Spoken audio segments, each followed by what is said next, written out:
Welcome, ladies and gentlemen, to the Vainglory Professional League. I am your host, Dragonborn, here at the VIS desk getting ready for our first semifinals, and joining me tonight, it is Denominate. Denominate, I mean, we have had an exciting VISPRO so far. This has been, I think, probably the best 3v3 we've seen in VISPRO in quite some time. Obviously, the best of the year, since, this is the first of the year.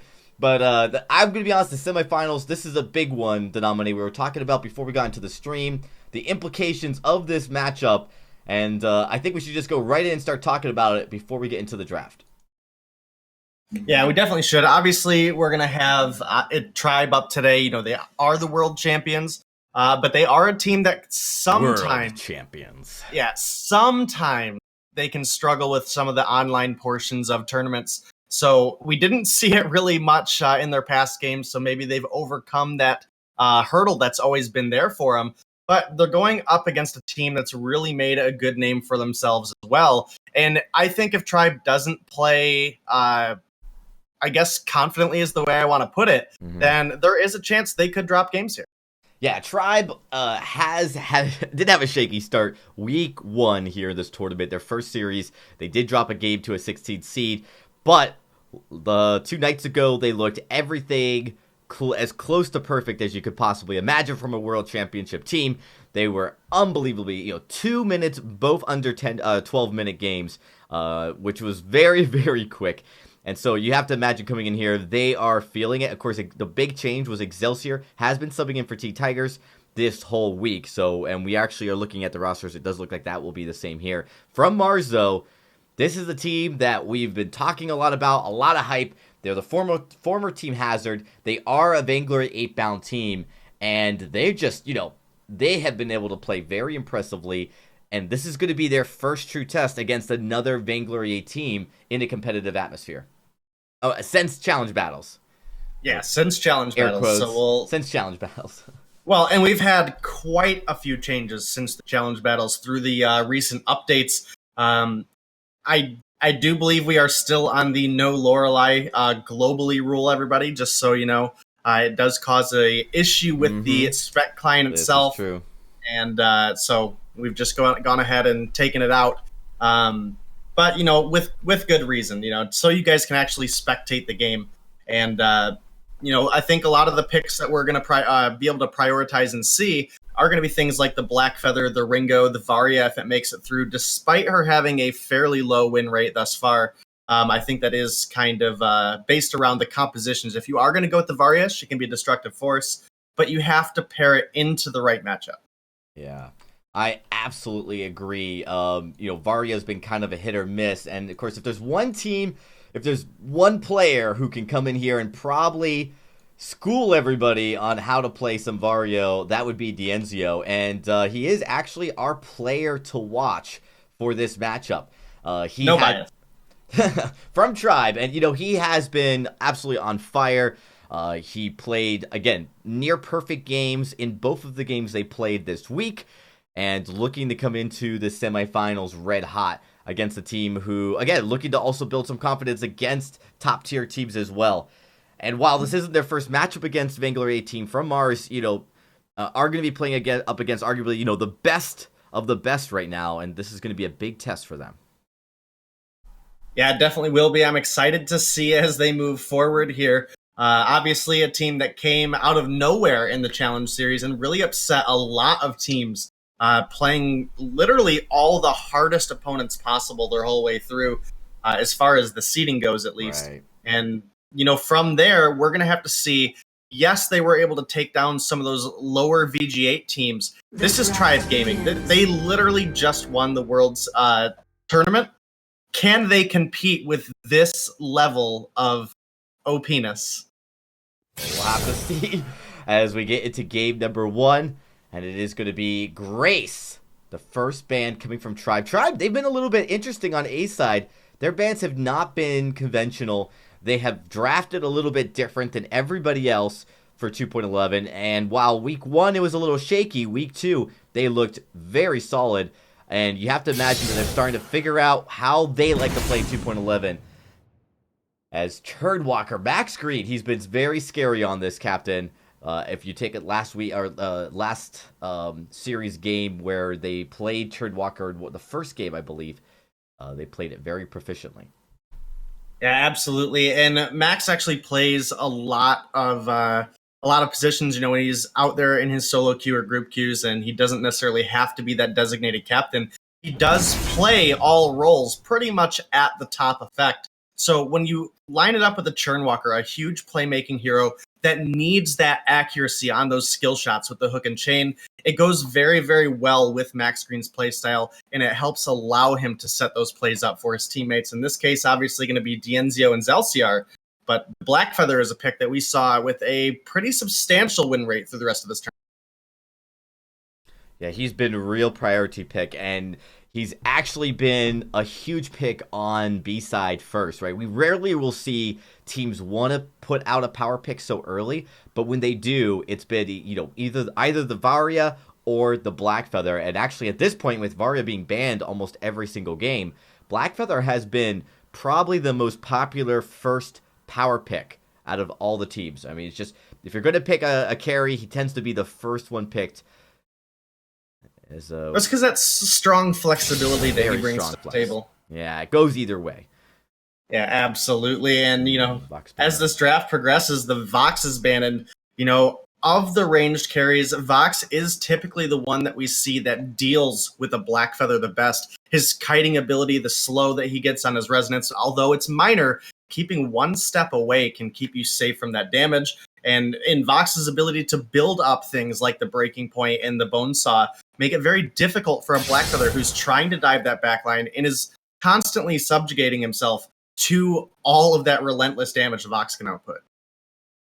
Lyra is the next band up, and that's interesting. Tribe might have something up their sleeves that they do not want to have to go into a Lyra. And when you think of things that Lyra is good at getting on top of, one thing that comes to mind is Baron.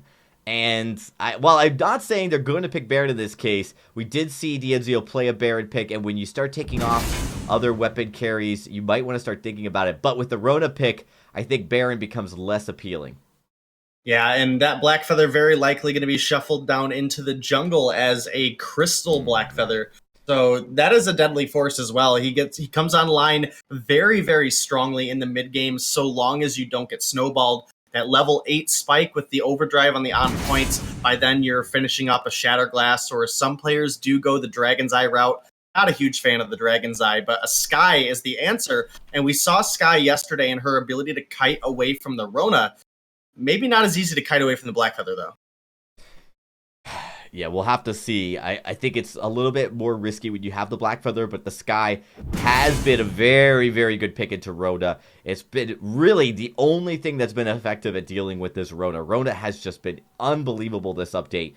The sustain, and you got to be careful because Rona, if she gets built early and faster than the Sky, usually it's just too hard for the Sky to deal with it. It looks like it's going to be that weapon Sky as we see the Samuel rounding out Tribe's picks. Yeah, and that's very likely that weapon Sky in the lane, as you were just mentioning, and something that Dienzio plays very, very efficiently. And we talked about it the other day as well. It does pair very well up against something like the Rona and the Blackfeather, because once you've got that target locked on, you can constantly kite away from the damage that the Rona is able to put out. Combine that with your Surrey Strike, and the slight slow that you will get on that forward barrage can be very effective tools in this case. But triple melee composition here, the Arden pairs so well with the Blackfeather and the Rona. Absolutely. Rounding out their draft. I love Arden in this update. He's basically been that go-to when Grayson Lyra are off the board. And of course, Churdwalker has already been picked. So a very popular B-side pickup as far as captains are concerned. But when you look at this pick from Mars, this is a very, very strong matchup. One that, if they could get rolling, they could really pack a punch. The problem is, Tribe has done such a good job at dealing with other teams' early aggression, basically canceling it out. Tribe has done such a good job at just about everything lately, and it, really, really impressive play coming out of them. I like seeing Zelciar step into the lineup here, subbing in for T-Tigers, obviously.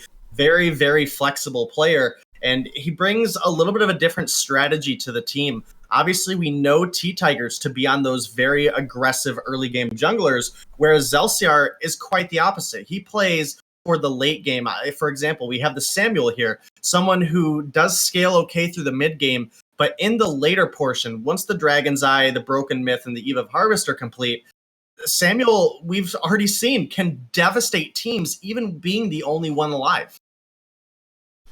Absolutely, and that's something, early on you're going to have to be careful from Mars. Rona, not particularly the strongest in the first one or two levels, starts to pack more punches as you get later on in the game. The sustain is really what she's missing. She still has damage, but she doesn't have as much sustain early on, and that's something Samuel has a lot of. So early on, we saw Tribe when they played Samuel in the series 2 days ago. They played this Samuel very quickly, being aggressive, and they absolutely shut down the enemy team right away and snowballed that game. It was under 12-minute game. That's something that you kind of have to expect coming out of them as well, because they are a team that knows exactly what their win conditions are when they play. They've played for so long at such a high level, and so from Mars, they're going to have to be on their toes.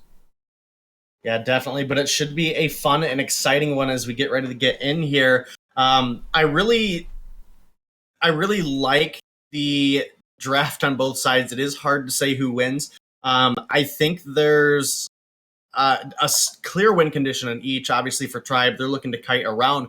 But if From Mars, if they can take an edge early, if they can get themselves the just a little bit of a gold lead, they can definitely pressure this Samuel and the Sky far before they actually reach a strong power spike. And that's something that I really think From Mars has to be cognitive of. Now, one of the things we see a lot is when do teams go to challenge the Elder Treant early on. This is where we see teams who don't have the mechanical skill to deal with Samuel early on at level 2. They struggle, they lose the engagement, or so really a lot of times if you're From Mars, maybe you just decide not to even contest it. But that's a double-edged sword as well, as you are talking about giving additional gold over to that Excelsior. And with that, ladies and gentlemen, we are jumping into game number 1. Yeah, and I think we'll see nothing shy of the regular rotations that we see. It'll be both carries splitting the ambient gold and experience in the backs. Both captains rotate down to the middle. They'll be looking to just get a little bit of vision, try to spot out which team is getting the faster rotation. They may even blow each other some kisses here, as Max Green is doing so. And now we've got the jungle spawning, and it's just going to be about seeing who has the faster clear. Obviously, without the Drifting Dark, Samuel doesn't have the highly spammable Malice and Verdict. They are on a little bit longer of a cooldown here early on. And as you did say, it is going to be that Crystal Black Feather flexed into the jungle, which can be very potent, although I feel like it's going to operate a lot like a Taka, and that's something that, can be hit or miss with the Sky. Doesn't have the same slipperiness that Taka has against the Sky, but definitely one that will burst down if D'Anzio's not careful, and you can see right here, first engagement around that Elder Treant. Yeah, absolutely. It looks like Tribe have the edge here. They were a little bit quicker on the rotation, and now with the heal that they're going to get, Zelciar can maintain himself at full health. Oh, they didn't stop the recall there. Otherwise, they might have been able to put some hurt onto Erica Kane, but now it looks like D'Anzio just going to go ahead and try to force this wave up as quick as possible. Zelciar level 2 with the Drifting Dark. He'll be able to clear his jungle out a little bit quicker, and that's going to help him make those aggressive rotations to the lane, which Samuel is so known and so potent for. And, his ability to come up, drop that Drifting Dark, you can clear out waves quickly, you can force the enemies low on health. You don't even have to get the kill. I mean, if you can prevent the enemy from defending the turret, then you get more objective control off of that. Yeah, and from Mars, they take that conservative approach. They don't want to contest the Elder Treant. They know they'll probably lose to that level 2 Samuel, and it's just not worth the risk. And I'd like to see a team like From Mars. This is a bit of maturity. Weighing out your risk-reward against a higher-skilled team and understanding you don't need to win right out of the gate. You just need to be patient and pick the conditions that are best suited for you. Right there, good job by 2Gs to identify D'Anzio being a little weak right now and actually bringing him down, doing a lot of damage. Yeah, they absolutely have, but D'Anzio, he's not scared. He's looking to return the aggression. They do have 2Gs down below half health, and with the wave forced, it may give D'Anzio an opportunity to recall here and spend some of this 1,800 gold he'll have in his pocket by the time he clears out this wave. That Book of Eulogies, that is doing a lot of work, healing D'Enzio right up. He was very low, below half health as well. And yet, just a few CS make a huge difference early on. And that's something that Hello Kitty's going to have to be cognitive of. Also has a Book of Eulogy, but he's got this wave pushed up right in front of his turret with the Sky. You see him going in right there. But he needs to be very careful. Churnwalker has a good... Yeah, Zelciar down here in the jungle fighting it out with Erica Kane, though. It looks like Zelciar might be getting the better edge, but if Erica can come through with a strong Feint of Heart, that might change. But I don't know if that's going to happen, as here comes the rest of Tribe. D'Enzio, you're not going to run away from this Sky. And that's a kill going... Actually went over to Zelciar with a well-placed Malice and Verdict. And now that's first blood on the board for Tribe. A couple extra gold here for Zelciar. 200 bonus gold in his pocket. Huge amount. I mean, Samuel loves to get going as fast as possible. Samuel has so much sustain early, even without building an Eve. And you can imagine a second or third item could be coming out like that, which gives him additional sustain. So getting that extra 200 gold is actually kind of dangerous. You really don't want to give over extra gold to Samuel right now. Excelsior could start snowballing this jungle. Erica Kane a little bit behind in gold and experience. Just a tad behind Excelsior. As well in the lane. Lane as well, we have a level advantage for D'Enzio. We do have both captains about to hit level 4, though. No. But it looks like Erica Kane might be dropping here as well. That one's going to go over to D'Enzio with a Suri Strike over the wall. 2Gs, quite low on health. Second minion wave coming here for Tribe. They may look to get some aggression down. 2Gs almost down. That's going to leave Hello Kitty to clear out the wave by himself. And with only a Book of Eulogies, that's going to be rough to do, as Zelciar taking a couple turret shots has to be cautious here. But Tribe, they can look to turn the aggression up on this turret here for a couple seconds until Erica Kane makes the rotation up. Yeah, Erica Kane, I'm not sure he's been able to make up his mind what he wants to do here. And if, a couple bad mistakes just applauded early on in the game as, oh wow, huge turret. What a fight. Tribe, they have just turned this game. Yeah, they did. D'Enzio finds another kill onto Hello Kitty, raising Tribe up to 4-0, 3,000 gold lead, looking to aggress the second turret now. They did have a little bit of a mini wave, but now that it has diminished, they don't have the power with the Poison Shiv first item on D'Enzio to push that one down. They're going to go ahead and recall. Erica Kane's over the wall, does not get the farm, might actually pay for it with her life. That's going to be another kill going over to Zelciar, despite the fountain coming out of 2Gs. That's not looking to be a good start here for the side of From Mars. We were talking about them needing to hold out here in the early and mid game and try to survive long enough that they could really pressure Tribe and try to keep them out of their power spikes. But with Tribe taking this edge early, it's going to be tough to do. Samuel's got his Dragon's Eye working into his second item. D'Enzio's working into what will either be a Sorrow Blade or a Breaking Point, I would assume. Maybe a Spell Sword. We'll just have to see. Yeah, I mean, it's been really a kind of a strange early game here for Erica Kane on this Black Feather. He's not playing aggressive. He's not playing confident. He's really just been, and he's gotten caught out in bad positions 2 times in a row where he could have just probably disengaged, chose not to. We are seeing a good job by Mars. They're going in and Denominate almost finding that kill on the Max Green. Yeah, almost were able to find it, but not quite. Fountain was used, though, so From Mars, they do have that Fountain advantage at this point, but I don't know if they have the damage advantage to go with it to actually contest. Erica Kane has completed the Aftershock, and while that is a strong pickup for Blackfeather, it's still a little bit behind, as Zelciar, with the Piercing Spear, they're looking for damage. They've got some onto Hello Kitty. They were able to drop Erica Kane incredibly quickly. They do get a kill onto Max Green, but I think this is Ace going over to the side of Tribe. All they have to do is catch 2 Gs. Oh, Zelciar was almost able to pull it off. D'Enzio thought he had it too and pulled his aggression off, but that's going to be a turret going over to Tribe, and 2 Gs is forced to run for his life at this point. Well, the turret might actually get saved thanks to the minion wave pushed up. 2 Gs, he at least stalled out the ace, so it's not going to go over. But yeah, right here, I don't think he's going to survive another Malice and Verdict from Excelsior.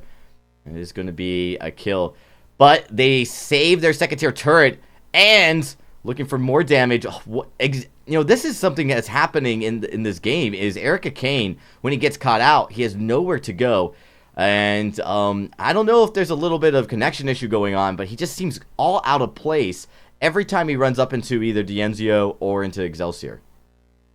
Yeah, it definitely looks to be. Dienzio wasn't able to get the turret last time, but for sure, this one is going to them 9-1 with 2 turrets ahead. 6,000 gold in the lead for Tribe. They have complete control. They know From Mars are here. They know this Crystal Sentry is here, and they're still choosing to sit here in From Mars jungle, not afraid of that objective. That is a scary thought for Tribe to be that far ahead. This is very scary, and it's a composition that, as we said, the last time they played it, it scales fairly strong into the late game. It's even, you know, it doesn't, there's really not a point where Samuel falls off at all or where he's really outmatched at all phases of this game, especially if he gets ahead early. And with 2 items already at just 8 minutes, he is ahead. I mean, that's an understatement at this point.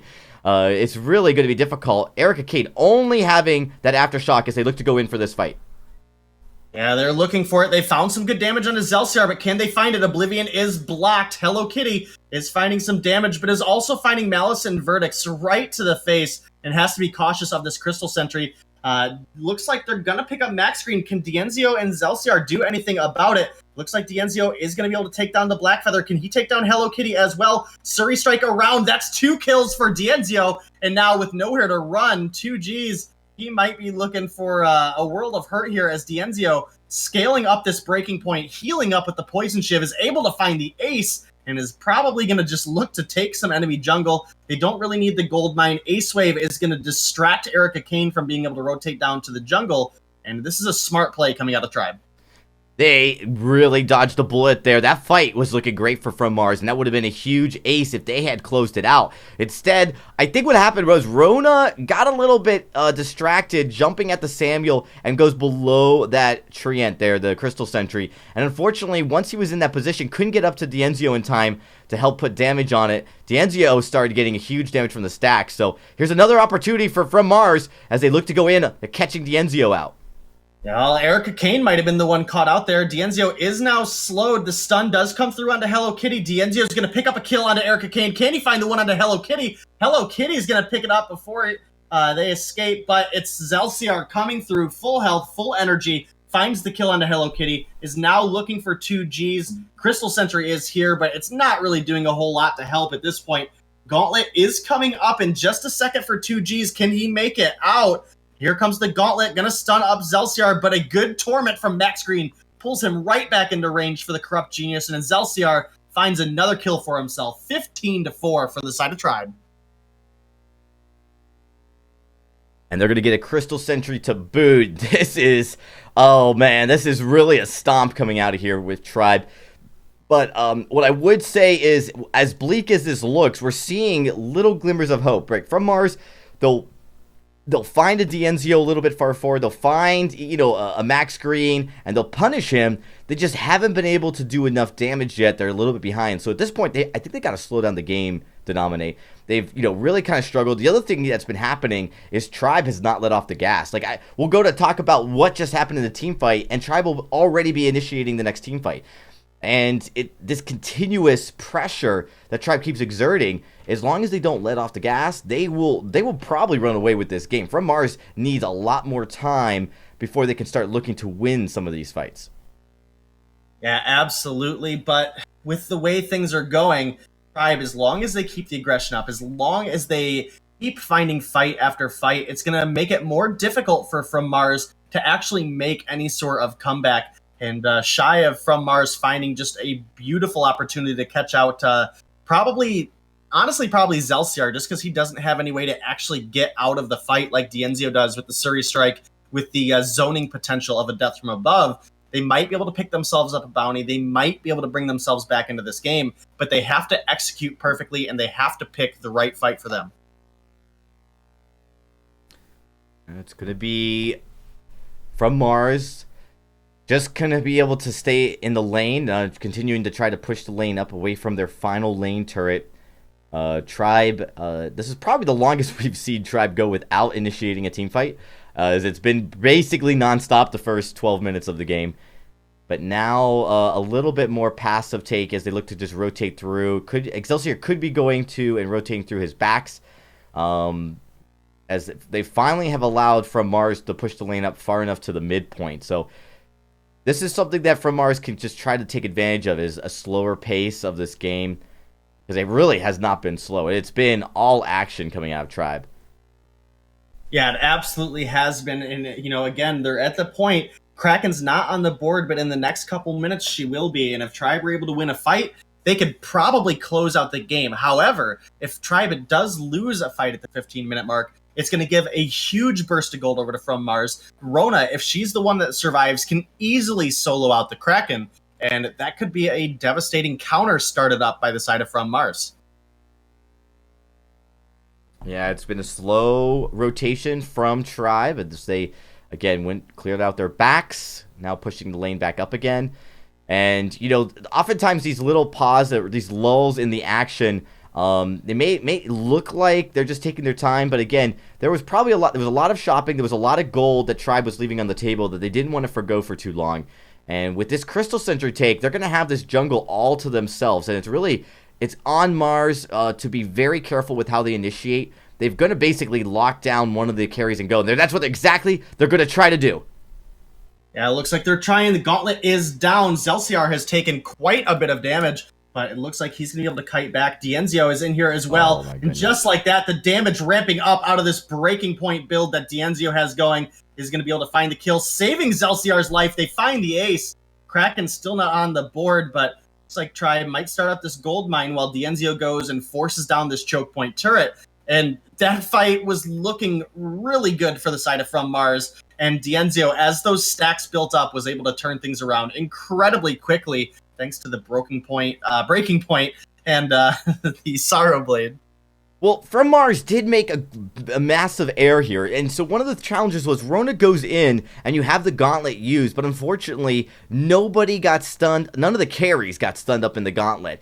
So you had both the carries pushing very, very quickly to their side of the jungle. You had Rona trying to get in and just, again, put pressure. But at this point, Rona from Mars was so far away from the rest of his team to nominate.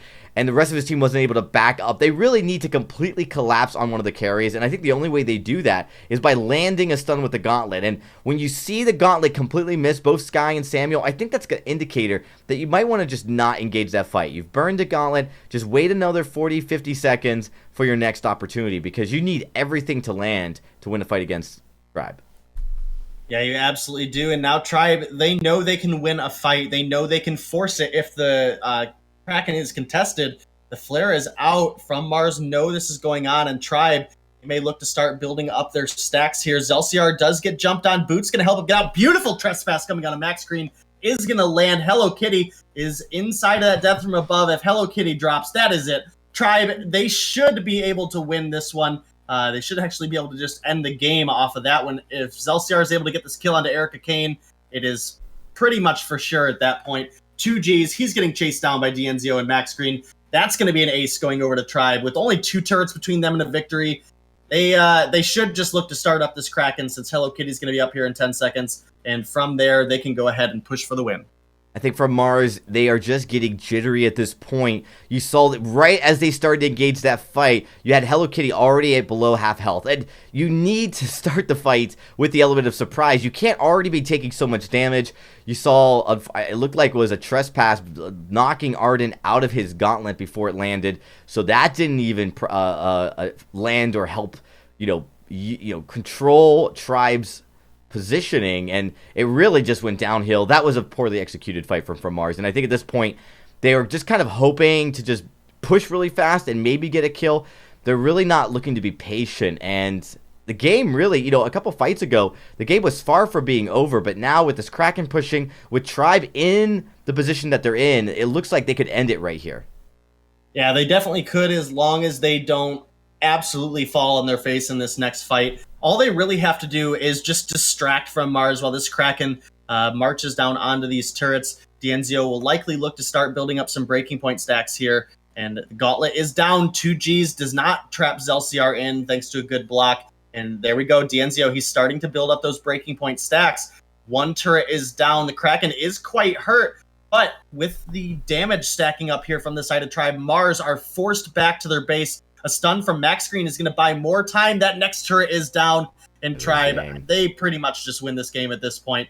excellent plays coming out of both of these teams, but Tribe, they took an edge early and they ran away with it. And the whole game really felt just in control by the side of Tribe. There was very few points where From Mars really stood out and was like, they can win this fight. They can win this game. They did almost catch Zelsiar out a couple times. Tribe recovered very, very effectively, and they take game one in this best of 5. No, you're absolutely right. There were very few moments where it looked like From Mars had any chance whatsoever, and it just became more and more detrimental as they tried to engage fight after fight that they couldn't win into late game. And one of the hardest things to learn when you're behind is when to fight, when not to fight, because you just have to be patient. And we saw the patience just completely dwindle from the side of From Mars. And it's a best of 5. Possibly they're looking at this saying, all right, this is a wash. Let's just end it, because it was not getting better for them. And Samuel as well as D'Enzio in the sky started to do so much damage. Yeah, absolutely did. And sometimes those games where you really just get annihilated are the easiest ones to come back from. You can look at it and say, okay, we didn't have the best draft, and go from there and just try to get into the next game, try to get something more comfortable and see what you can do with it. It's not like losing a 30-minute game that you were so close to winning and just couldn't quite pull through. And that's really what From Mars have to rely on here going into the next game. Absolutely. We'll be getting ready for game 2 here in just a second, as we'll check in real quickly. It looks like we will be having a quick sub for the side of From Mars. So we're going to get this roster substitution taken care of right now before we get into game number 2. And then we'll be jumping into draft here for game number 2. Thinking of substitutions, Bradley will be subbing in here for From Mars. He's been added to the roster at the start of the season. So he was originally on other teams coming into the beginning of the year and then joined From Mars. And he comes from a pretty strong background in competitive Vainglory as a support, has had a varying degree of success. And so coming in here substituting for 2Gs. We'll see if that's the difference they need. But you're absolutely right, Denominate. I mean, when you look at, when you get completely blown out and, you look at, all right, we know why, or we didn't do this right, you can kind of just, push that to the side and forget about it easier. It's those close ones that last a long time that really eat away at you and can really deflate the mood. But we'll be getting into this one in just a second once we get Bradley on.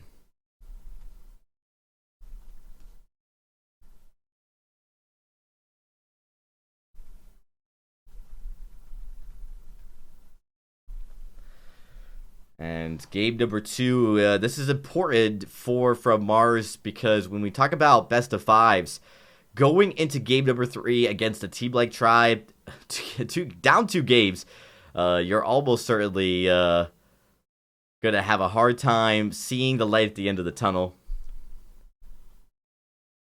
It can definitely make it difficult for sure. No, it can. All right, we are waiting for From Mars to get the substitution in place. Then once we do, then we will be able to start draft. Waiting for one sub to come on. It looks like it might be a minute. So what we're going to do is we're going to take a quick break. But when we come back, we should be ready to get into this draft. So don't go anywhere, folks.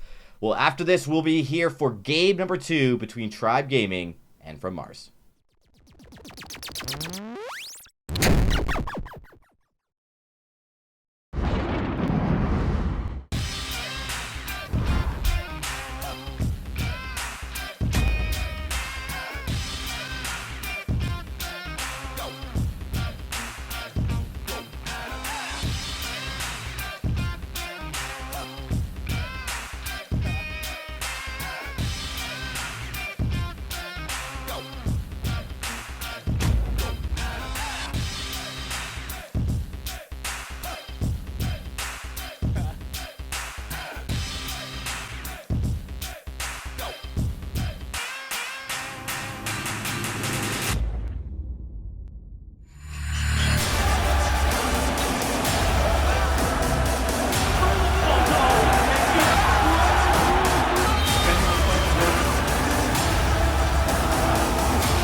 Ben, Sam, and Ken are on separate journeys to defeat the menacing Vile Dragon.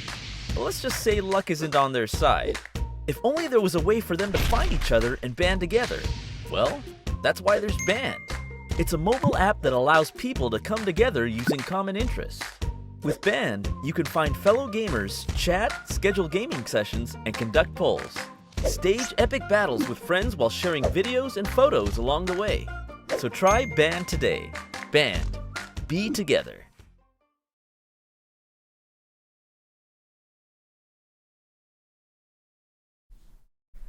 Welcome back, everybody. We are looking to get into the matchup, and we were, of course, waiting for a change real quickly for the roster of...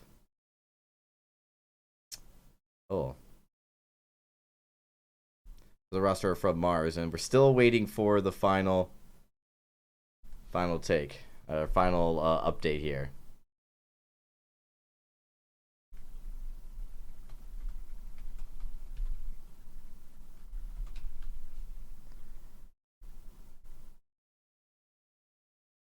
So we don't have an update just yet, as we're just waiting for Bradley to get on. It's a best of 5, and it's the only series tonight. So we're trying to give these players just a few minutes to get everything sorted before we jump into this draft.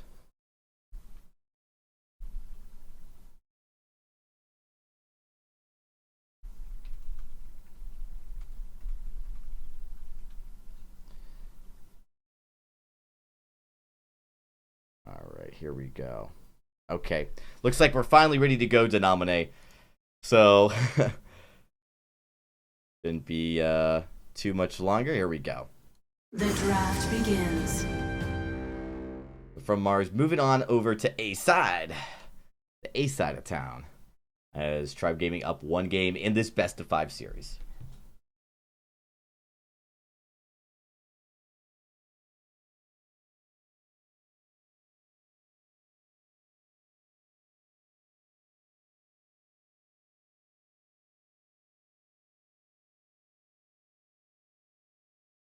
Anyways, as we sit here waiting 57 seconds, working into bonus time. But Grace is going to be that first ban. And Varia, quick B-side ban. Really no surprise. It's been Varia on the B-side about 90% of our matches here in VISPRO. And we typically do see this. It ends up being 2 captains banned on A side. The Churn Walker picked up. They can obviously limit what the side of Tribe are able to do, and then go from there. It'll likely be a second carry ban coming out of the side of Tribe as well. They'll probably go with that flexible pick here, and we'll just have to see what they end up going. They're going to go ahead and go the Ringo, so not the flex pick I expected, but a very strong pick in the current meta. We might even see a Blackfeather or a Rona band out here because they're very good at getting onto Ringo, getting an Atlas Pauldron down, and bringing his health to dangerously low levels very quickly. There's the Blackfeather. Yeah, well, there's the and there's the Ringo. Blackfeather band makes perfect sense here. We really haven't seen a lot of teams pick Ringo on this B side for the first pick. They've really just kind of foregone it. Again, Blackfeather seem to be more of the priority, but Tribe have shown everybody they are very dominant with this pick. They love playing Ringo. This is something D'Enzio has really impressed on. I mean, he's impressed his entire career on Ringo, and so this is just like, a sure pick. You don't have to worry about, you're not really giving anything away at this point. It's just an overall strong pick for this team. Yeah, absolutely. And again, second captain ban coming through, and they're just going to go ahead and go with the Samuel. So going right into that second carry position, so that'll obviously be Zelciar in the jungle. And Tribe, I mean, this is going to be Excelsior getting Samuel almost every game he wins. I think he played Samuel and Baptiste. And again, this is going to become a very comfortable pick for him as he'll continue to become more and more proficient. And I really love Tribe's draft thus far, as From Mars do have that Churn Walker pick, but now they've got to sit down and think about how they want to engage on the team. I actually think, to be honest, Denominate, I know they didn't win game 1 with it, but Rona would be a very good pick into Ringo and the Samuel. These guys like to kite away, like to kite around, and, I think that you look at what went wrong the last matchup, you maybe look at how your support played, how you meshed into the Churn Walker as factors that contributed to the Sky and Samuel walking all over you. I think Rona is a good pick in this case. Oh, absolutely is, and will, again, very good at getting onto that backline, getting onto a Ringo, getting an Atlas Pauldron down, and that's one of the key things that they're looking to do here, and it makes so much sense. You pair it with the Churnwalker, someone who can pull Ringo back into a kill zone, and that's a beautiful setup for them if they can execute on it. My fear is just how well Zelciar played the Samuel last game, but they're going to answer it with a Taka, and they're going to need to win the early game if they want to have an effect here. Yeah, Taka.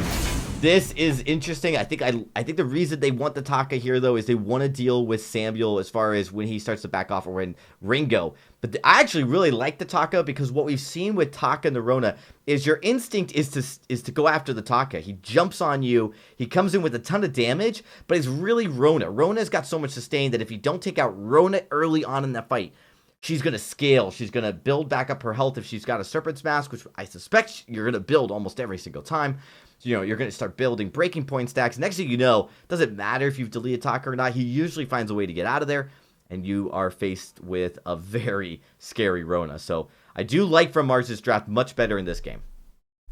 Absolutely do as well, but the Arden, very strong pick into Taka. The Vanguard, if timed correctly, can be used both to save your allies, as well as can reveal that Taka with that AoE splash damage that it does. So that's something we'll definitely have to keep an eye on here. Absolutely, as we jump into this matchup in just a few seconds. It is going to be interesting. This is actually the Taka pick. It's been a pick that we've seen From Mars play. When they were in Challengers, this was kind of their secret weapon. They would pull it out. A lot of teams were not playing Taka back there in 2.9, 2.8 and 2.9 updates, and they started to really have a lot of success with this pick. It was usually a surprise pick, and so to even see it on A side, I think it might have surprised Tribe a little bit. I don't know if it's going to give Tribe a problem, but I don't think they were expecting the Taka on A side like we just saw. And it could be a very good pick from Mars. A lot of this has to do with how they play. Having the Churnwalker now as a support instead of having to play against it might also really help From Mars in this game. Yeah, definitely might. We'll just have to see. But as they spawn into the map, Taka, he's going to have to really, really target that early game and try to get an advantage so that he can try to snowball Zelciar out this game. Last game, Zelciar was able to just absolutely dominate on the Samuel. He got an edge early, and they took it all the way to the end, just off of the pure aggression that came out of that pick. So From Mars, they've both got to be nervous here, and they also have to be a little bit excited because the draft that they have set up is definitely strong looking forward. As long as Erica Kane doesn't die to minions in the first rotation by way over aggroing, that blows my mind a little bit there. Yeah, I think we might have had a disconnective issue. I'm gonna. Didn't look like it. There was a Kaiten over the minions to try to avoid the damage. It just Rona wasn't the one that was tanking up there, and Taka is much squishier. Yeah, I can't really tell you what's going on right now, as that might be probably the most interesting thing we've seen in VIS ever. But we are seeing Hello Kitty looking to try to get on top of the Samuel Excelsior. He's very low, Denominee. He might actually go down here. Yeah, looking like it if Erica can get the final hits, but it's Max Screen coming over with the save. Hello Kitty might be looking for more, though. They get first blood onto Zelciar. They might even pick up a second onto Max Screen. They do, but Ringo Dienzio down here in the jungle, he's on 2Gs. Can he get the return kill? He's so close. There it is. Final shot coming through. Dienzio answers back with a kill of his own, but that's the start, besides the death to minions, that we need to see coming out of From Mars. Yeah, I mean, this is the aggression they need. I actually love 2Gs just taking the kill there, really just stopping Ringo from going anywhere. So Dienzio wasn't going to be able to contest Erica Kane as Erica Kane takes away some of Samuel's jungle. This is what you kind of have to do early, is you've got to start denying Samuel from gold. You got to prevent him from building up that first tier 3 item by like 3 or 4 minutes. If he gets an early tier 3, that's when things start to go downhill for the enemy team. Taka going down yet again. Yeah, Taka is going to drop again. It's 2-2 now. Tribe, they've taken a little bit of a gold lead despite First Blood going over to the side of From Mars. But Zelciar, he's going to go ahead and clean up some jungle here. Got to be cautious, though, as Hello Kitty was looking to rotate down. But Max Green has drawn away that attention. Max is now looking to get out alive. It looks like Hello Kitty is just determined that he needs to get back into the lane, get some CS down. And Zelciar is even going to make it out of the enemy jungle alive. We've got 1,000 gold lead here for the side of Tribe, despite First Blood going over to the side of From Mars. Erica Kane having to be careful. Erica Kane has really been struggling here positional-wise. Again, except for that nice fight where they were able to pick up 2 kills on both Samuel, it's been very tough. And he's been taking a lot of unneeded damage. Taka, not really surprising that he's squishy early on, just surprising how Erica Kane's really been holding Taka and handling Taka in the first 2 minutes. Yeah, absolutely. And Dienzio might be looking to drop here. Hello Kitty finding some good damage. One more hit would do. There's the into the fray. That's going to be a third kill. Nice. Side of From Mars. And makes it out from underneath the turret. Going to heal up a bit off of these minions as well. That is From Mars finally showing some signs of life. Erica Kane, on the other hand, still struggling. Struggling to deal with 1v1 attacks. Again, I think from coming in on the backline or surprise attacks with his team, doing okay, but he has not been able to deal with jungle positioning this whole game so far, as Hello Kitty, on the other hand, has been faring much better. Yeah, absolutely. And it looks like Max Green might go down here. Hello Kitty looking for the kill. Can he find it? Max Green sneaks down through the bush there, and it is going to make it out alive. And that's just another little bit of saving grace there for the side of Tribe. Here comes Hello Kitty. Was looking for Max Green, but Dienzio and Zelciar are here, and that would have just been such a risky call.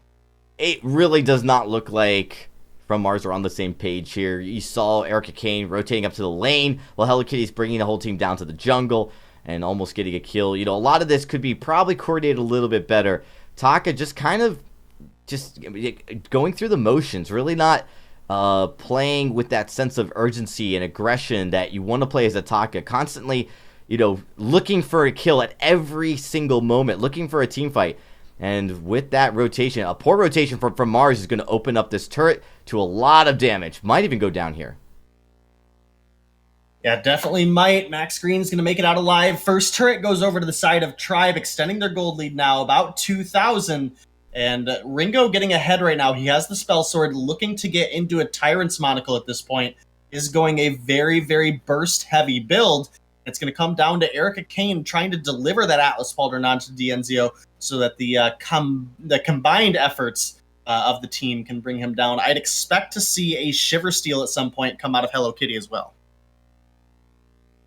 It seems rather odd how this game started in the first couple of minutes.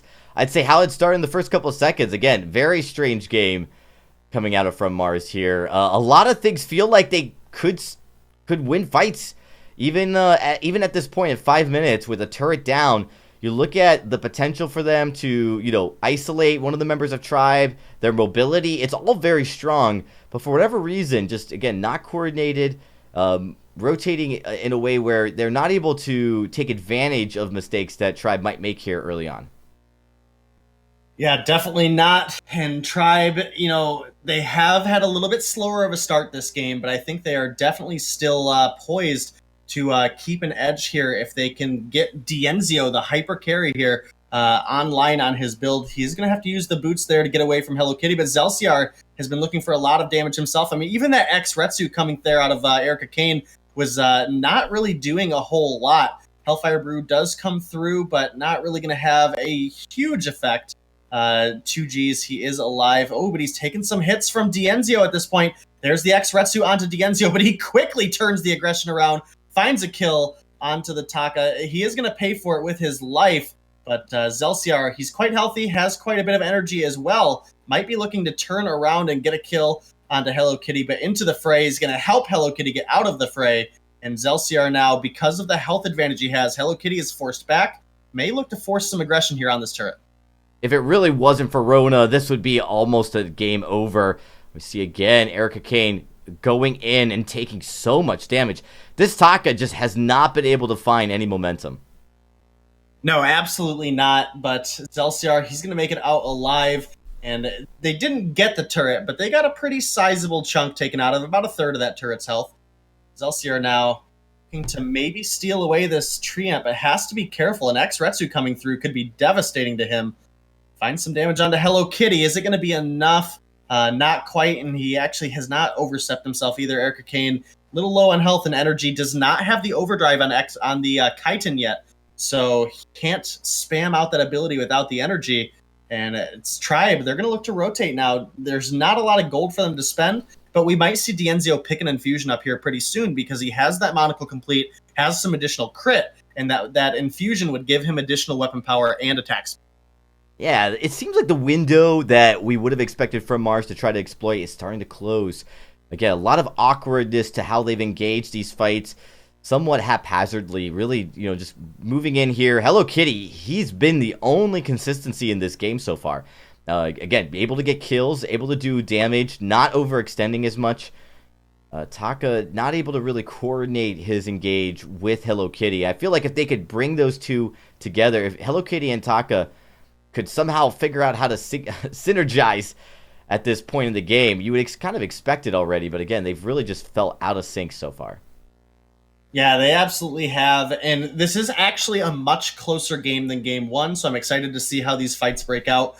We haven't really seen an all-on fight yet, right? Like, we've seen, a pick-off here and there, but we haven't really seen a full-on team fight that's not underneath, trying to get a turret push.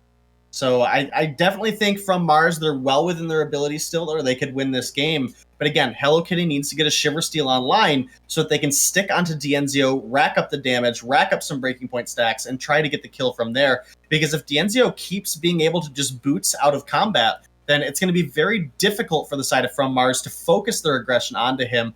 Meanwhile, Zelciar will be kiting back, and into a triple melee, Samuel is so effective. It has been very effective in other games that we've watched. The Rona Taka can work, but Ringo and Samuel are heroes that, as they build their items, if they get a lead in items in the mid game, if they start infusing, when you start seeing Ringo infuse like we do right now with with 2 items built, it becomes very scary. And Hello Kitty might have actually gotten caught out here.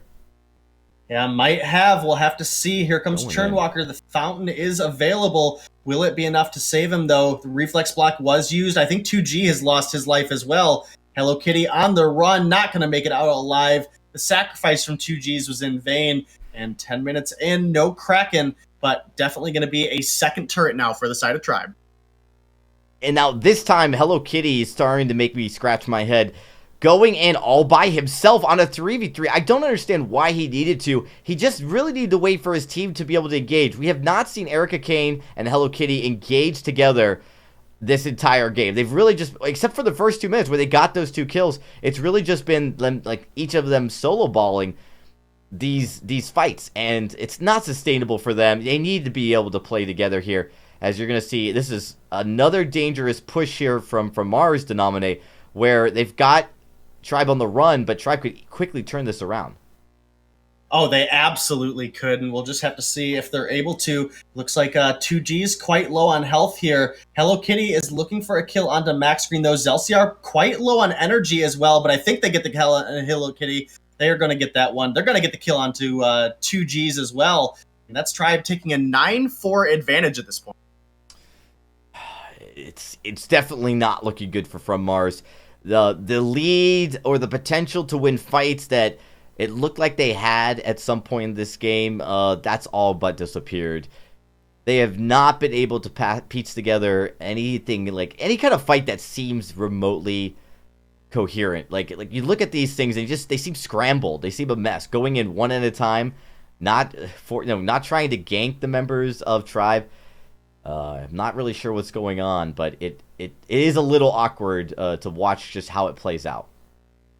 Yeah, it absolutely is. I expect we'll see, this is going to be the part of the game where we'll start to see the actual 3v3 fights actually break out. Taka's level 10, has the Clockwork, has the Aftershock, so that's good and ready to go. This is where Taka really should have his initial power spike. and we're just gonna have to see if they can balance it appropriately. Yeah, we are seeing with 2 turrets down at 12 minutes. We mentioned how this was slower. It is a little bit slower, but the composition that Tribe is running left kind of unchecked like it is, where they could just keep farming, building, outscaling their opposing team, is almost just as scary as what we saw in Game 1. The Ringo is probably one of the best mid to late game heroes next to Varya when played correctly, and it's why we've seen it banned or picked so frequently as well. As we see from Mars, they might have caught a fight here on the Tribe. Here we go. Yeah, the trespass was blocked up. Good use there out of Max Green. Gauntlet is down. Taka's now trapped. Can he find the kill onto Dienzio?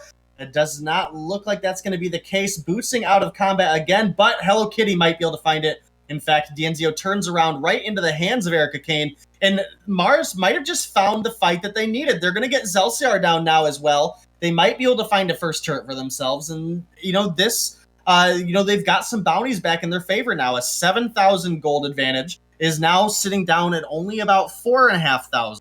So that's definitely a start here. That's signs of life. Hello Kitty has the Atlas Pauldron complete. 2Gs has the Atlas Pauldron complete. They're able to slow down Dienzio's attacks. They're able to get onto Dienzio effectively thanks to the Torment and then obviously the gap closers from Hello Kitty and Erica Kane. And they just picked an excellent fight, and I'm really impressed with From Mars on that one.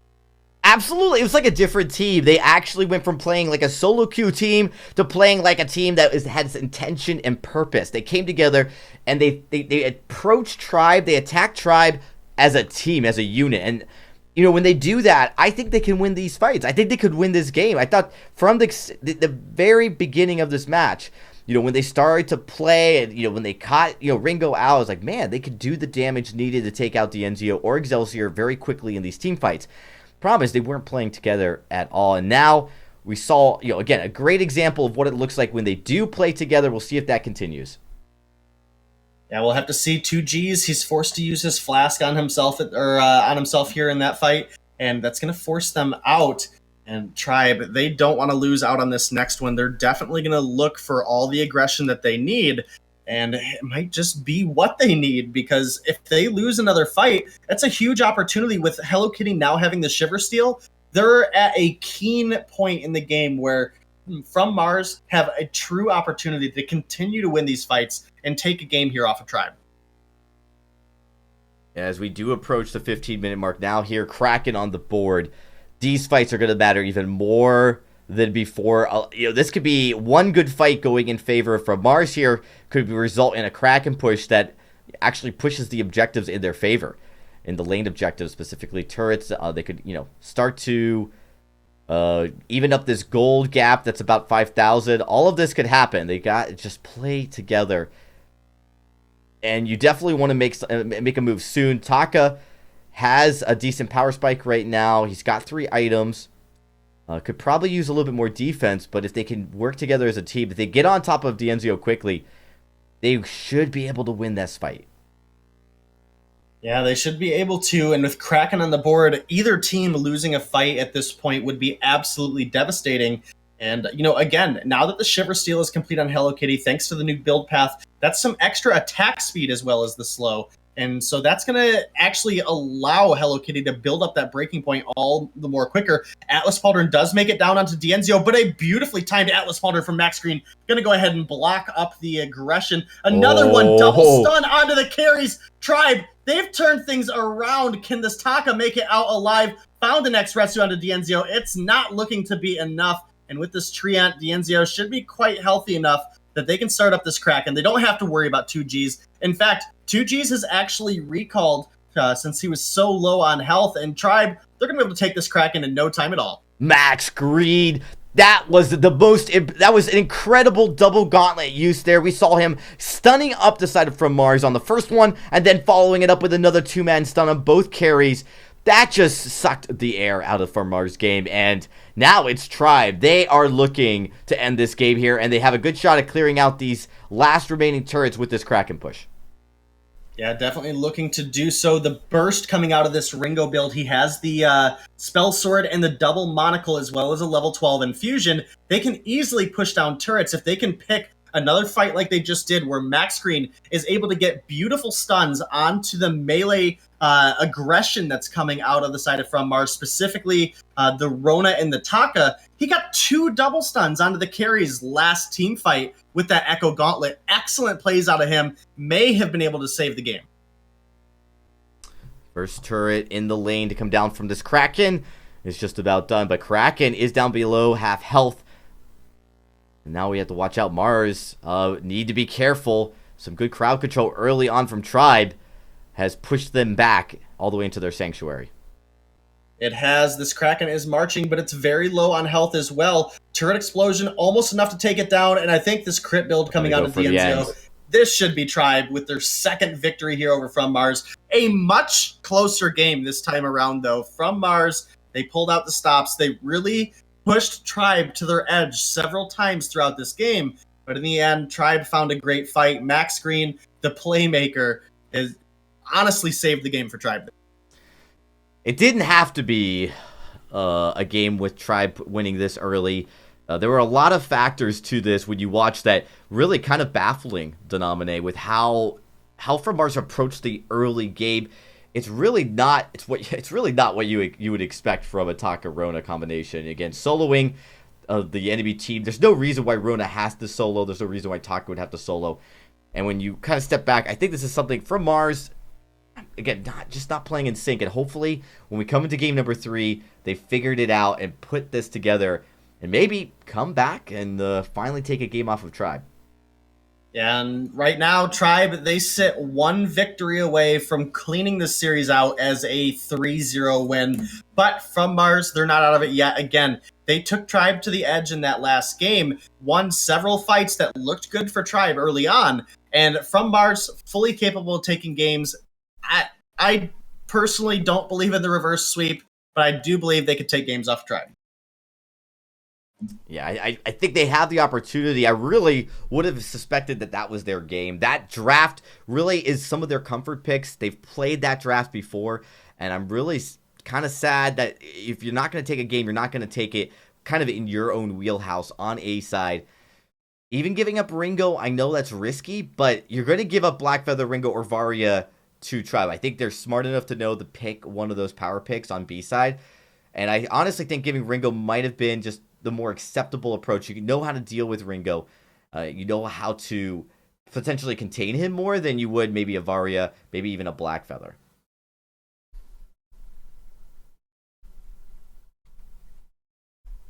So we're going to just check with everybody, make sure they're ready to go.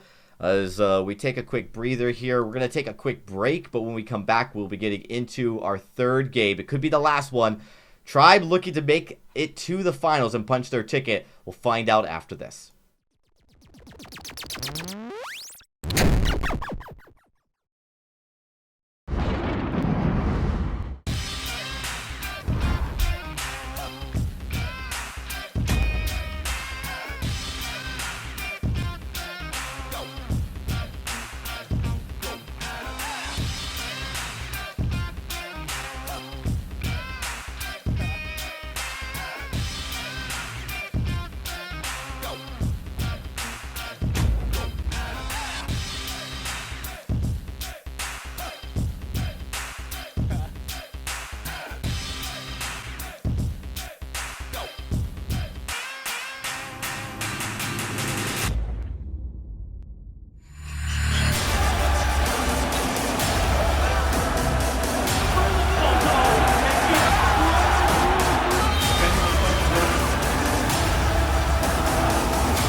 Ben, Sam, and Ken are on separate journeys to defeat the menacing Vile Dragon.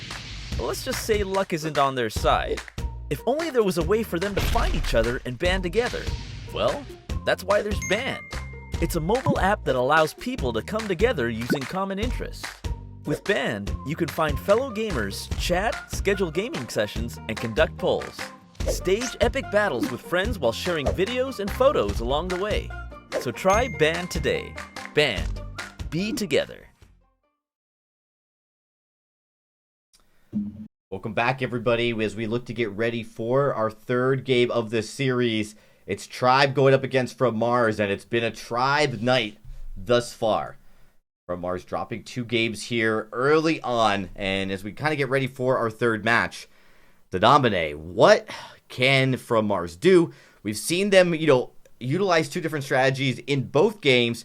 It looked like, again, trying the Rona again. I thought that was the right pick. And honestly, the way Hello Kitty played the first 10 minutes, Rona did look strong. What could they do differently to just deal with Excelsior and the Samuel? It seems like there's nothing they're going to be able to do to deal with the Enzio. So you really have to think about, is there a way to win jungle? Again, that last game was incredibly close. They did get a very aggressive early game jungler and won several fights, and things were going pretty well for them overall, comparatively speaking to game 1. And again, From Mars, mechanically strong team. Again, this is the world champion they're up against. We expect Tribe to excel against teammates or against enemies that challenge them, and they ended up pulling through in the end. Now, From Mars, if they can get a similar draft to the last game where they do have advantages over Tribe, then they can easily go toe-to-toe with them. But it's going to rely on their draft. If they lose the draft like they did in game 1, it's going to be too difficult for them to make a comeback, and Tribe is just going to take their advantage and walk away with it. So we'll probably know right from the draft phase how this game's going to go. Yeah, I absolutely agree. As Tribe is switching back over to A side, we're here jumping into the draft for this third game here. Is Tribe looking to punch their ticket to the finals, which will be taking place live on Saturday, starting at 4 p.m. Pacific. Make sure you guys tune in. You're not going to miss it. Also, everything's best of 5 from here on out, ladies and gentlemen. And it is going to be the Grace Band yet again. If you're from Mars, do you just let Varia through and try to stop Tribe from picking either, the Black Feather or the Ringo or the Vox? Is that your strategy here? Because we really haven't seen Varia play to a lot of success. Maybe there's a way to counter Varia that you can utilize that's more effective than letting D'Enzio play his comfort. It's really tough to draft against Tribe, and that's because the hero pool specifically on D'Enzio and Max Green is just so wide. Now, coming into this draft, I almost feel like it might be a better strategy if they try to target Zelciar's hero pool. He does have a pretty versatile hero pool. I don't think it's quite as solid as Max Green and D'Enzio. So maybe if you can force Zelciar out of his comfort, then maybe there's an opportunity then where you can try to snowball the jungle. But they do allow the Varia through, and Tribe, no hesitation to first pick that one up. I honestly think that at this point, you look at anything as a potential new strategy. You start digging very deep in the idea chest, because you've kind of allowed D'Enzio to play whatever he wants, and it's just, everything seems to work with this guy. D'Enzio can play everything. I mean, historically, what hero have we not known D'Enzio to be able to play? I mean, there were times where his Lane Glaive was incredibly potent, where his Scarf was incredibly potent, his Celeste, the Adagio, the Ringo, the Vox. You can put this kid on anything, and he's going to perform at the top with it. And so that's what makes it so difficult to draft, to try to target D'Enzio out of something in his comfort. So the Varia's picked up, a Black Feather answers back. We'll probably see another carry type hero band away here by the side of From Mars, and probably another captain from the side of Tribe. But then again, this draft has gone very differently. We normally don't see the Varia come through on the first pick, so there's really a lot up on the table that they could ban away here. You could go with something like the Taka band. You could go with something like the Ringo band to try to take away that single target burst that would potentially contest the Varia. They ban away the Churnwalker here, knowing Max Green and his performance on that in the first game specifically. Definitely smart from Mars to take that away from him. Yeah, this draft playing very interesting with the Varia first picked, of course. And I love Tribe's gutsiness. No hesitation. They see a power pick on the board, they take it. And we really have seen a lot of teams, kind of, deter from doing that. And I don't know why. We know that these heroes are very strong. They're continually banned. So just try picking them on the first pick side, maybe on A or B, and see how it goes. A lot of times we just see very conservative draft strategies. And instead, Tribe is kind of just grabbing it by the horns. And I like it. There is a fair amount of risk in picking one of those, heavy comfort picks or heavy power picks, early on in the draft. There are very strong picks, such as the Blackfeather on the table right now, for example. Blackfeather is a very strong, flexible pick. However, he does come with a bit of a hindrance. There is a hero that just incredibly excels into Blackfeather. That pick is Rona, and while they have the Varya on the table, I wouldn't put it past Tribe to go ahead and pick up that Rona for the lane, maybe run the Varya in the jungle, despite it maybe being very gold dependent and would like to be in the lane. She functions similar to a Samuel, but they pick up the Samuel. Zelsiar got his comfort for the jungle. Dienzio going to be in the lane on that weapon Varya, so we know the way this draft is going to play out. And they didn't get a hard counter to the Blackfeather, but they do have a very, very potent composition. And the Samuel Lyra specifically here for the side of Tribe is a composition that's very good at rotating up, sustaining the lane, and just applying nonstop pressure. Yeah, we do know the way that Varya will play now we saw the Samuel pick. But again, I like from Mars, when you pick that Blackfeather, you're giving yourself a lot of flexibility. One of the things that's worth mentioning is because they picked that Blackfeather pick, that triggered Tribe to ban Ringo. Typically, when you see a very strong weapon carry picked on B side, there's no need to ban the Ringo away. You're not going to see it picked, but Blackfeather, one of the few heroes that you could still manage a Blackfeather Ringo comp, and that is scary enough that Tribe respected it. But Adagio comes out, and this will be the second time we've seen Adagio picked here in VISPRO. Yeah, I'm not a massive fan of Adagio. Now, I'm interested to see where he goes, because Blackfeather typically weapon in the lane, Crystal in the jungle. Adagio also flexible, usually in the lane, but can go either the Crystal route or the weapon power route. So is it going to be a Crystal Blackfeather in the jungle with a weapon Adagio in the lane? Or are they going to try to mix it up and try to go for the empowerment on Adagio? One nice thing about the Blackfeather that works really well with a Crystal Adagio is Blackfeather is very quick at getting into the midst of combat, and that can be a beautiful delivery system for your Gift of Fire on Adagio. Yeah, and that's something that we've seen played and executed multiple times. When we see that, again, you put basically putting all your eggs in one basket kind of deal. But Adagio can be potent. It hasn't been something we've seen as a very strong carry, but again, paired well with those aggressive weapon carries like Blackfeather. Now, we did see, I believe one case where we saw the Adagio go somewhat of a weapon route, and it was the Crystal Blackfeather, if my memory serves me correctly. But that, again, very... very unlikely, as Dienzio kind of nodding to the fact this is likely a weapon Adagio coming in here with that Crystal Blackfeather. Yeah, that is what I'm going to lean towards too, but we'll only see as we get into the game what's going to be going on. We see Dienzio calling it out here, weapon power Adagio. So that is likely what it'll be, but I do respect off meta play, and I could potentially see a Crystal Adagio and a weapon Blackfeather being very, very devastating to a squishy target. Looking over at the side of Tribe, they have two very squishy targets, but looks like Hello Kitty going to be in the lane on the Adagio, and Erica Kane going to be in the jungle on the Blackfeather.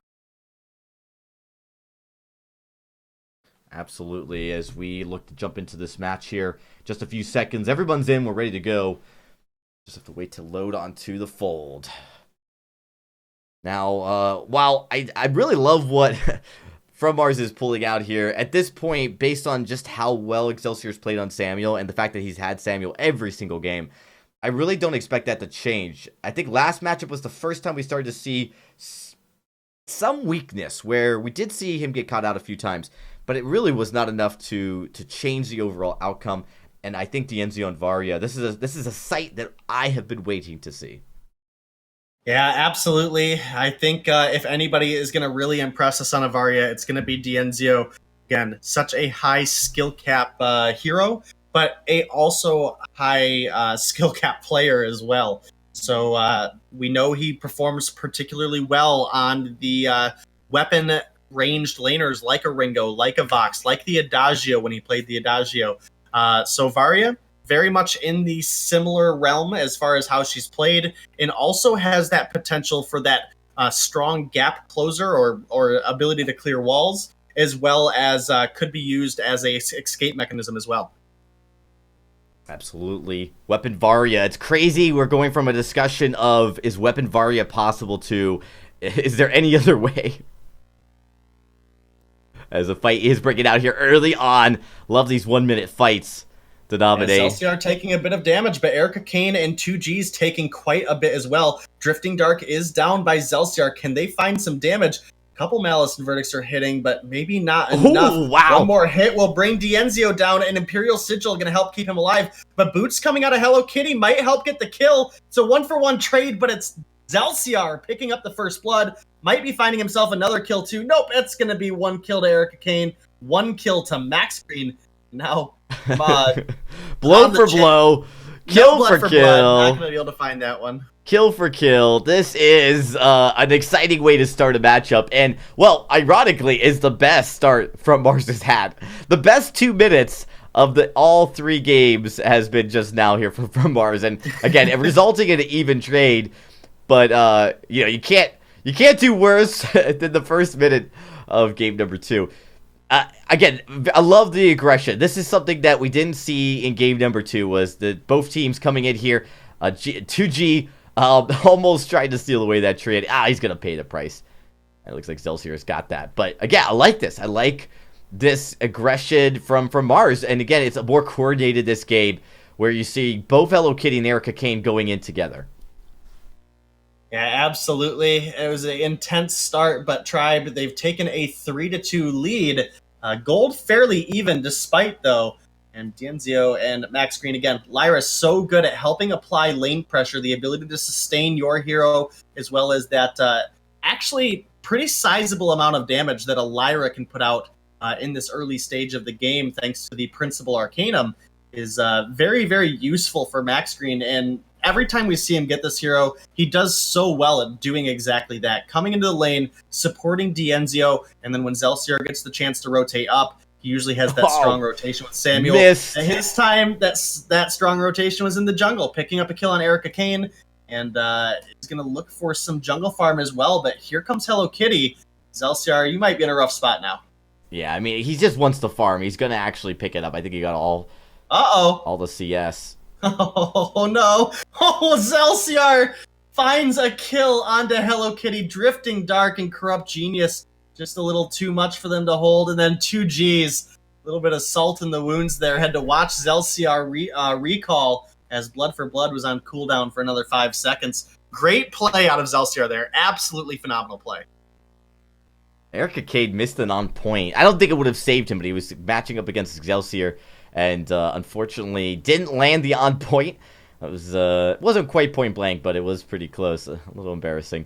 Erica Kane kind of having a tough series. Not definitely the best performance we've seen him. This guy, he had been playing some of the best Vainglory we'd seen for the last season and a half. And of course, coming into this matchup, you are going up against the world champions. And with this lineup, Denominate, we typically have noticed that Tribe has struggled with online play, but the last 2 series, this whole week really, they have looked like they've come in here with a purpose. They really want to win this championship. Yeah, they definitely do, and it looks like another kill might be getting ready to go over to them if they can find 2Gs. They're on target, but can they find the last little bit of damage? It doesn't look like it. Genzio tries to find the final hit there. Not quite able to do so, and now they're just keeping to apply the lane pressure here. They know Hello Kitty and 2Gs are incredibly low on health, and the Crystal Blackfeather coming up out of the jungle does not have a very good clear speed for the lane minions. So they know they can keep the aggression up. They might even force Erica Kane down low at this point. Zelsiar going incredibly deep. Oh, one more would do it. There it is. Finds the double tap on the Malice and Verdict. Zelsiar picks another kill up for himself. 5-1. Zelsiar making a big name for himself here as the subbing in for T-Tigers. And those aren't small shoes to fill. T-Tigers is a world-class jungler, and Zelciar playing up here, just as well as we'd expect T-Tigers to play.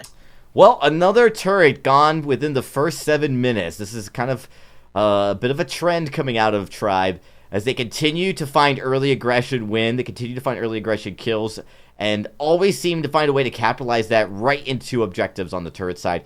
That is important. And again, Erica Kane, it doesn't seem like whatever Erica Kane plays, just really having a hard time dealing with poke overall. And you saw these on points when they miss. Erica Kane's being followed up with some pretty aggressive damage from Excelsior here. Yeah, Zelciar finding some good damage, though. Erica Kane in danger. Hello Kitty is here on this weapon, Adagio. But here comes Max Green to save the day. Zelciar going to make it out alive. The Imperial Sigil there coming out of Max Green going to keep Zelciar healthy enough that he thinks he can try to push into the enemy's jungle here. Finds one hit from Malice and Verdict onto Hello Kitty. May he find more? Hello Kitty low on energy, low on health. Here comes the increased range, but it doesn't matter. Dienzio's there to cut off the opposition. And now Zelciar looking for some damage onto 2Gs. Finds one hit. Not enough to find the kill, but increasing the lead 7-2. And a 4,000 gold lead for the side of Tribe, or 3,000 gold lead for the side of Tribe at this point. They find another kill on the lane. Dienzio so aggressive here on this Varia. They're looking for some damage now onto the turret. They get it down to about half, and I'm going to have to say that's a pretty decent chunk here for only being 7 minutes into the game working on the second turret. Excelsior has just really made a name for himself this series. He's really made a name for himself this week. Tribe, we're talk about teams as we approach the 5v5 soon with really strong substitutes. We've got another fight breaking out, so I don't want to disrail us. It's a fight that from Mars. Zelciar is going to drop from Mars. They might be looking to find their first true fight of the game. Max Green is in a little bit of a tussle here with Erica Kane, but Erica Kane going to go ahead and find that kill. Be an ace. Meanwhile, Dienzio gets dropped by Hello Kitty. That's an ace from Mars, and they now have an opportunity where they can try to take some farm back, or they could possibly even start up the gold mine. I think it's a little late here. They spent a bit of time starting up the lane wave there. But the ace wave, I believe that's just going to deter Tribe away from contesting the gold mine. They may be able to get both. This first ace for coming out from Mars, right when I was about to applaud Excelsior for his incredible play. I mean, no doubt about it, Tribe. They're in a great shape with this power sub, but Excelsior finds that Oblivion denominate, and it's actually from Mars that are needing to get out of here. Look how much damage he has. Already at 11 stacks on that Dragon's Eye. That's 12 stacks. As he maximizes it. Excelsior just the Dragon's Eye for the first 4 minutes of this mid-game, and it is very potent. Yeah, going into that clockwork now. In fact, he has the gold for it. He just needs to find the chance to shop at Drifting Dark, doing so much damage with those Malice and Verdicts. They find one kill onto Erica Kane. They're now looking for a second if they can find it. 2Gs, as the captain, should be able to make it out alive, but I don't know if this turret's going to survive. Oh, the second turret's going to be going down, and this game is... they might be looking for Hello Kitty, too. They find it. That's going to be another kill going over to Dienzio. And now they're going to look for more aggression on this turret. Again, Erica Kane, not the best at clearing out wave on a Crystal Blackfeather. Tribe almost find that entire turret. Look at the damage coming out of Tribe there onto Erica Kane, almost getting the kill. Hello Kitty now back on the board. I think Tribe, they need to just go ahead and play it safe. They need to rotate down, take some jungle if they can. Doesn't look like any of it's up. They need to get out of here. Yeah, Tribe getting all of these objectives down so early in the game. Again, consistently, they've been able to do that in this series, but it's impressive. This is not something we see teams kind of, coordinate as well. They oftentimes will, back off, allow the enemy team to farm up a little bit, and that usually will allow a team to find a way to get back into a game. But, Tribe, to their credit, have found absolutely every opportunity to prevent from Mars from getting back into this game. And again, another fight looking to break out.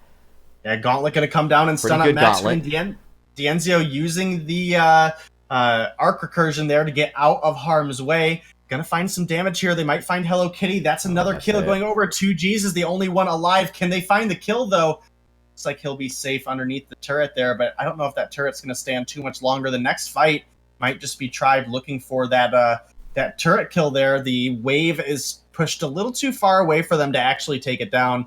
So they're just going to have to back off there, try to regroup, spend some of the gold in their pockets. Dienzio sitting on 2,500 gold and looking for more of it as he cleans up some wave here. But now Max Green is under fire here from Erica Kane. Can they find the kill? They find one. Dienzio's low on health. Here comes Erica Kane. This Black Feather, very hard to run away from, especially when you don't have your arc recursion. That's a double kill now for Erica Kane, bringing things up to 7-12. Still leading for Tribe, but from Mars, they're still showing signs of life. Ooh.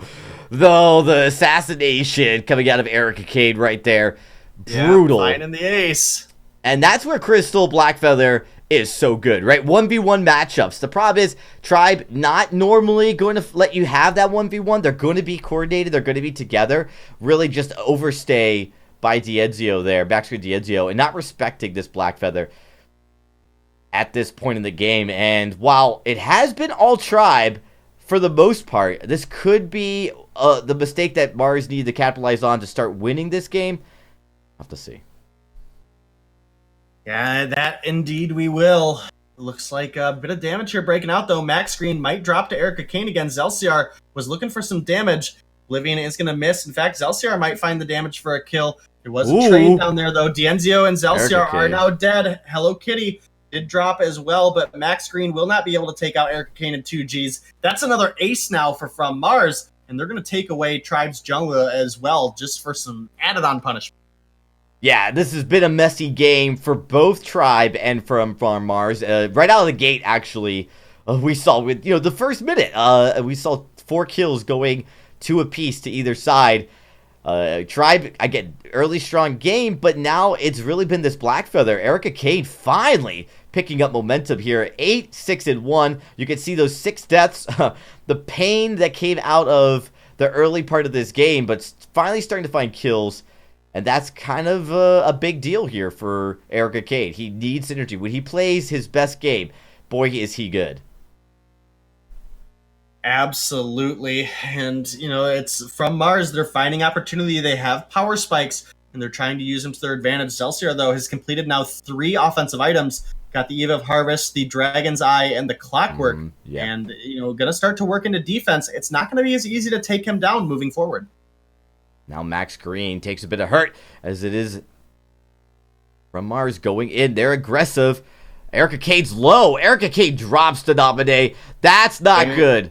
No, it's not. Max Green quite low on health himself, but they find Hello Kitty. They're going to find 2Gs now. And 13 minutes in, there's no Kraken to take.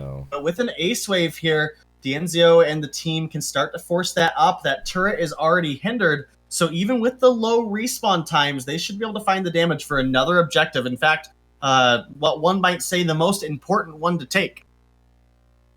Yep, going for a Crystal Sentry. Not rotating up to take this last turret just yet.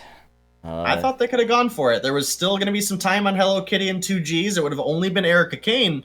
And they could have looked for that burst of gold, but they played it safe, and they're the pros, so we'll say it's working out for them.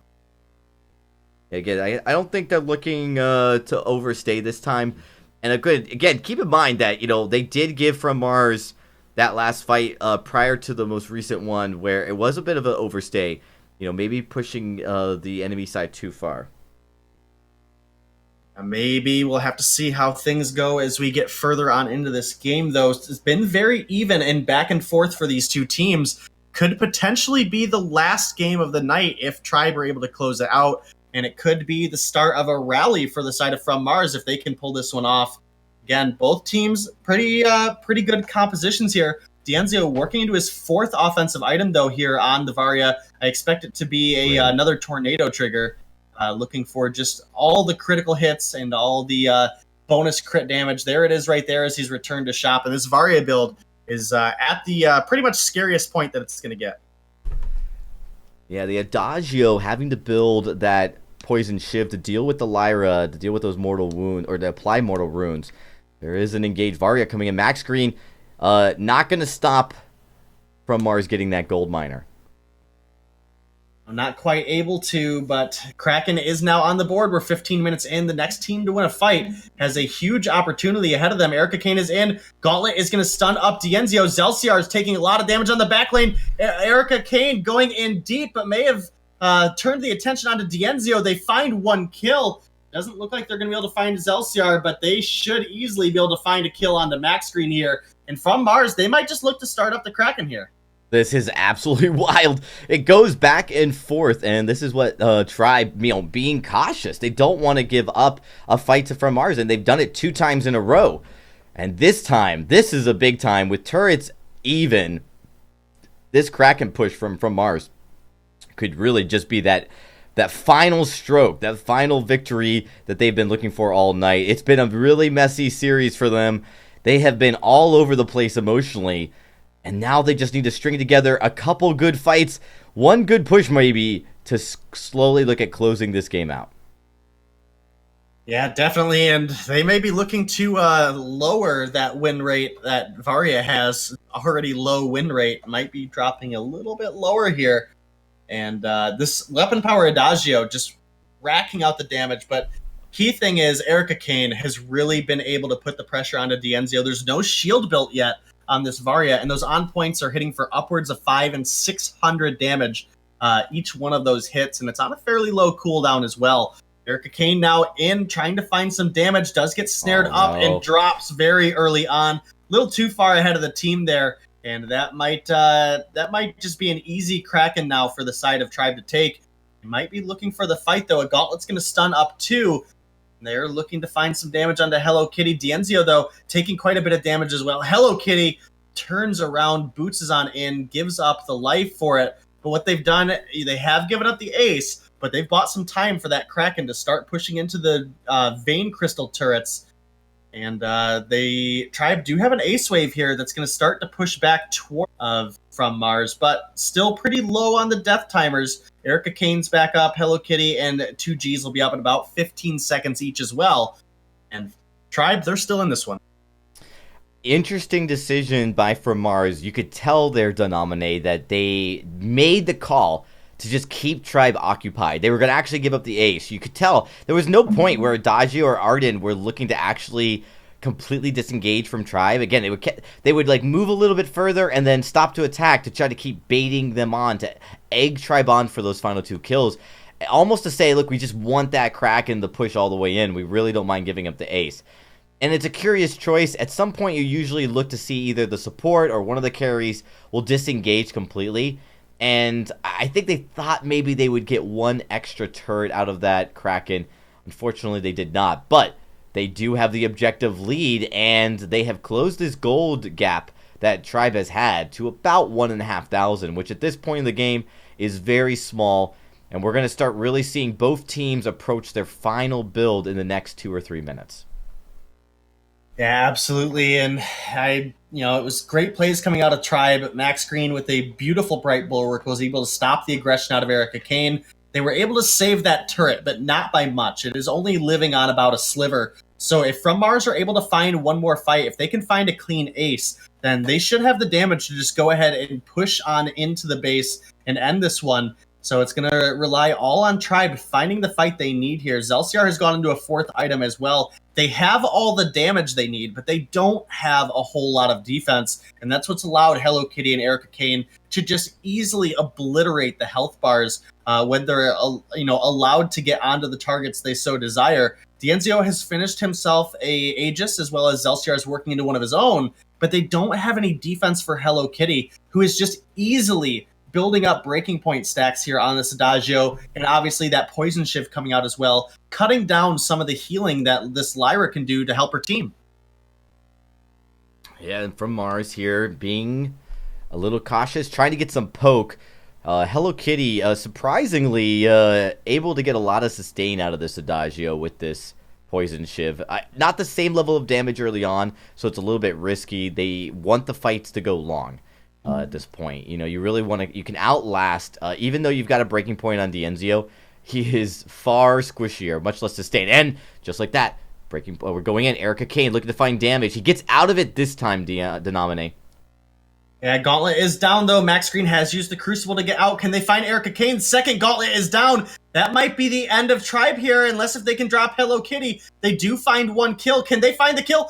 Dienzio finds the second one onto Erica Kane, and with the Kraken on board, 2Gs needs to get out of here. If Zelciar is able to find the kill, Dienzio has to be very, very cautious.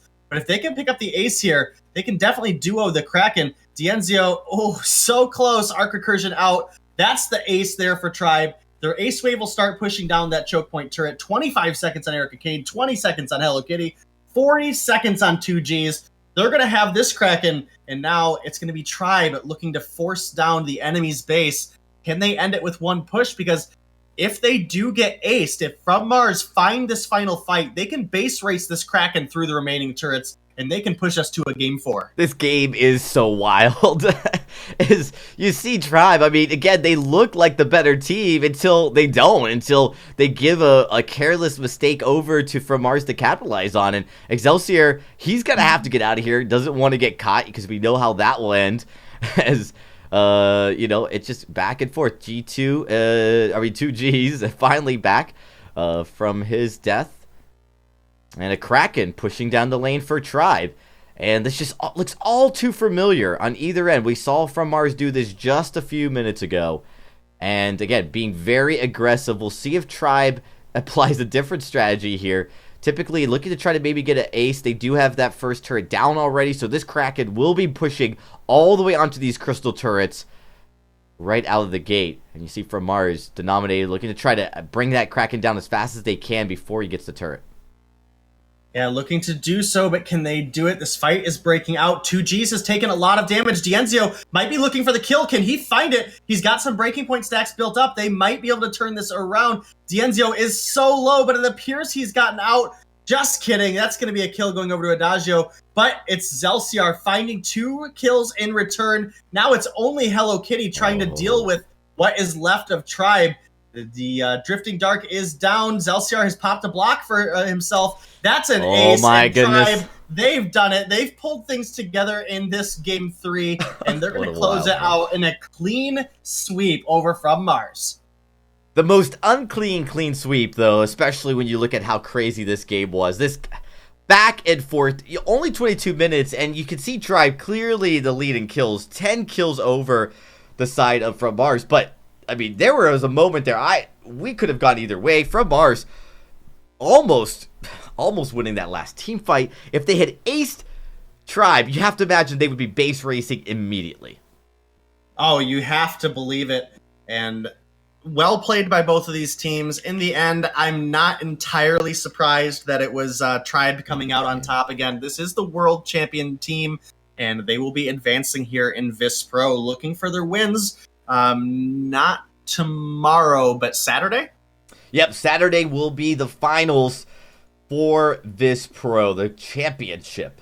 And Tribe, they have punched their ticket in. They will be going all the way. And hopefully they'll be looking for another championship here to end their 3v3 career season.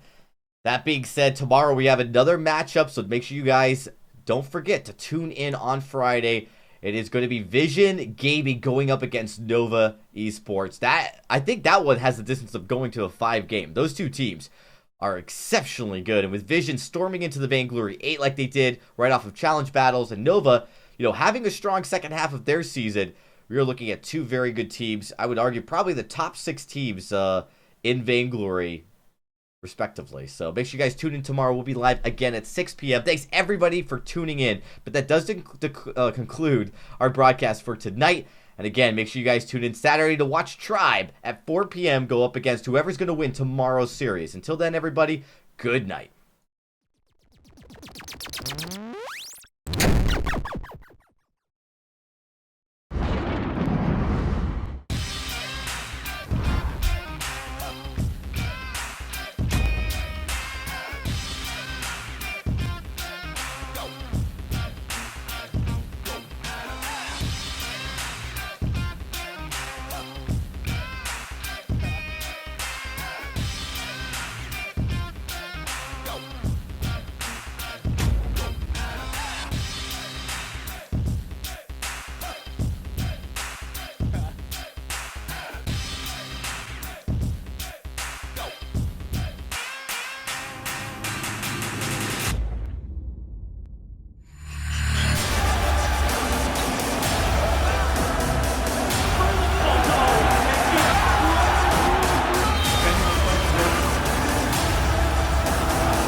Ben, Sam, and Ken are on separate journeys to defeat the menacing Vile Dragon. But let's just say luck isn't on their side. If only there was a way for them to find each other and band together. Well, that's why there's Band. It's a mobile app that allows people to come together using common interests. With Band, you can find fellow gamers, chat, schedule gaming sessions, and conduct polls. Stage epic battles with friends while sharing videos and photos along the way. So try Band today. Band. Be together.